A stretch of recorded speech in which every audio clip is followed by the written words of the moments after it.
2024 ni bagay scholarship je khainai rok o video no kaham ke naidi puilao jeng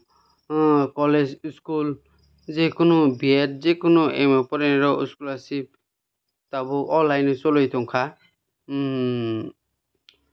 tabo 1 tarik August ni simi October 31 tarik jora tongnai hingke jeng puilao tamo khlainai na eba seman rogo jodi khlaijakya borok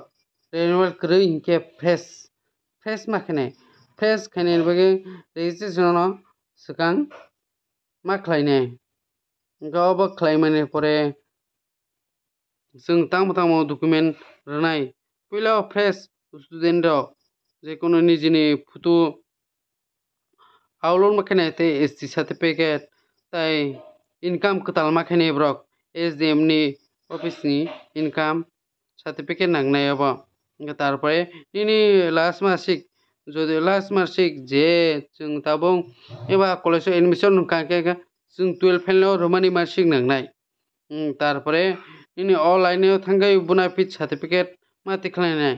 tarpore hostel from je o jani school college o nijini sar ni yago hostel from mano hingke hostel from kaisa ma rwnai hingke tarpore renewal student semano khlaijak rok borok wngkha last marksheet je semester o pass wngui tabuk tei semester o kamani o last marksheet 2024 ni o marksheet no ma rwnai tarpore borokni bonafide certificate nangnai tarpore hostel from hingke tei kuno borok renewal rok income rok kuno nangya borok kwtal agini income rok bai no choli o khlai mano borokni aswng no borokni hingke chwng jani joto ada eba chwng ada rok tongkha hingke ada rok thik khlai di date o borok jani thik khlainai date rok khlaimani pore chwng registration o online o habdi haike sara chwng olo rogo Poland phaiya jani je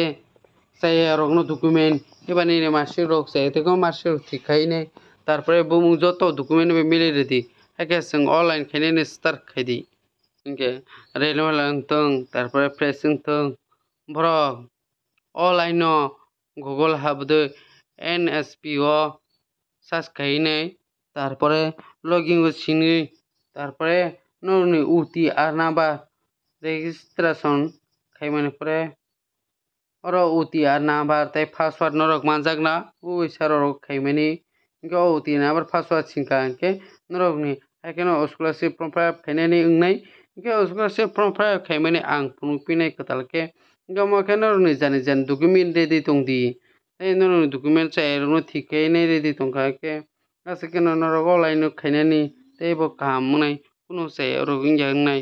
aboni bagui jani document jotono khe thik khlai laidi swkang tarpore ang NSP o habui nai tarpore online khlaimani phunuknai norok no aswk no hambai।